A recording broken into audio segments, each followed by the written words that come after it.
Hi, I'm Dr. Jeff Donatello, and if you're watching this video, then you or someone you know or love suffers from type 2 diabetes. And this video is going to be a resource for you. It's not meant to sell you on anything. It's to give you some information, to open your eyes to a whole entirely new way to treat people that have type 2 diabetes. Now, the irony here is that we're not going to treat your type 2 diabetes. Your doctor can deal with that. He can work with the medications. You're probably taking metformin. Hopefully you're not on insulin.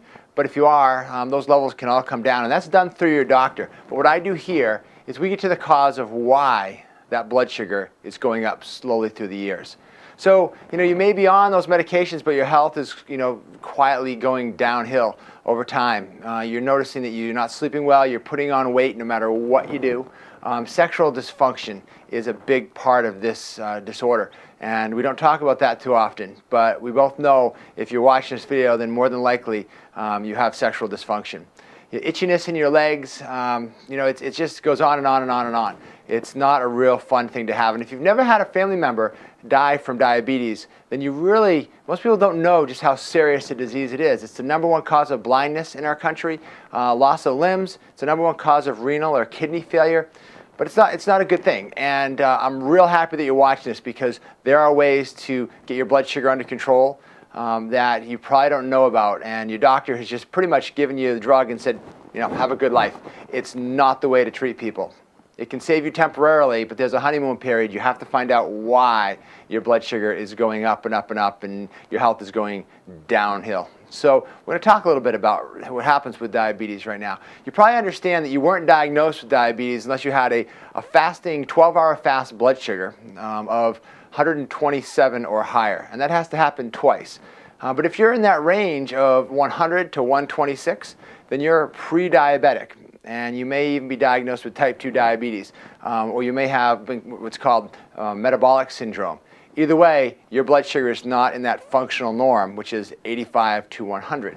And we can get it down there many times. We have people in our office. If you watch some of the testimonials on our website, which reminds me, if you have a pen, write this down, because I don't do this by myself. I consult with over 500 other different types of doctors all around the country. And the website is called lifechangingcare.com.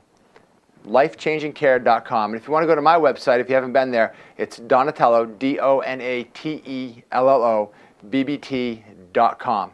And you can look at all the other things that we help people with. You're going to find that you're watching someone who is very progressive in the way he treats people with all sorts of different problems. So getting back to type 2 diabetes, either you have been diagnosed with it or you are about to be diagnosed and you're looking for answers. But it's one of those things that you need to be on top of it because it'll slowly creep up, and we don't want to get to the point where it really affects your life even more than it does right now.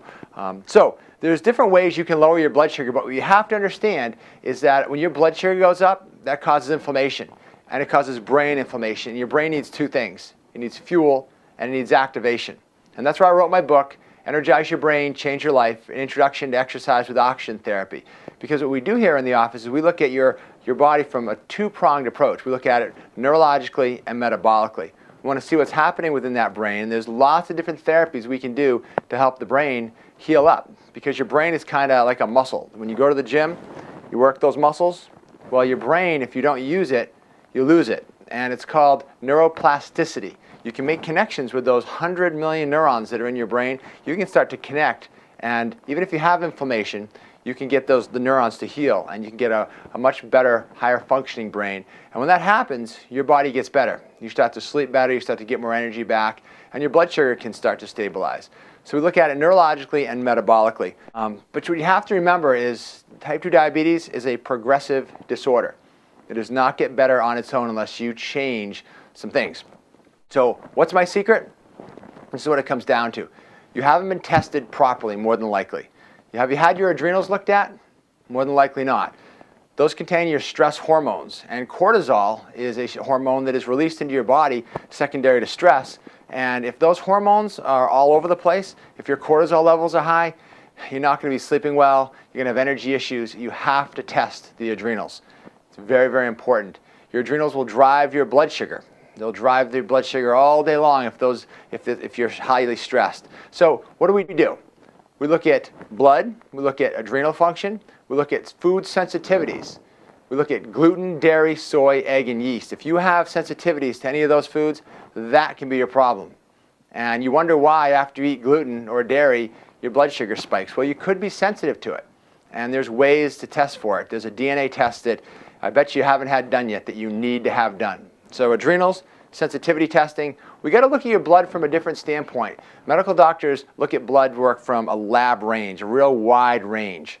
We like to narrow it down to a functional range. What that means is we're looking at problems before they get to a point where that red light's going on. We want to tighten it down. So for example, a medical doctor might look at your TSH, that's your thyroid stimulating hormone, and they're going to say it's 0.3 to 5.3. We're going to say it's 1.8 to 3.0. We're going to narrow it down so we can find problems before they start. So what you want to do is this. You want to look at, are you autoimmune? Because many people with diabetes are autoimmune. It's your body's eating away at itself. There's ways to test for that. Glutamic acid decarboxylase antibodies is one of the things we test for, GAD antibodies. If you haven't been tested for that, you could be treated totally wrong, and your symptoms can get better very quickly. If you are autoimmune, that trumps everything. You have to treat people a certain way that are autoimmune, and we have a whole protocol for that. So we want to rule out, make sure people that come in here are not autoimmune. But if you let this go, the sugar slowly piles up, and it'll slowly start to crush those nerves. And that's why if you have diabetes long enough, you start to get numbness and tingliness in your legs, your hands and your feet, and you'll maybe diagnosed with peripheral neuropathy. And there's other ways to deal with that. We have different therapies that can take those nerves and open them up. So again, you want to look at it from a neurological standpoint and a metabolic standpoint. You treat the brain and you test for metabolic deficiencies, and then you change diet, lifestyle, and you add specific bionutritional protocols, supplementation. But not a lot of supplementation, only what the person needs specifically based on what they are deficient in based on the testing. So as you can see, there's a lot going on here. There's a lot more we can talk about. But what you have to ask yourself is this. Really, where are you going to be 1 to 3 years from now? Look at how this disease has progressed. If you don't get some help and get on a different train and try to see why your blood sugar is going up, really, what hope do you have in the future?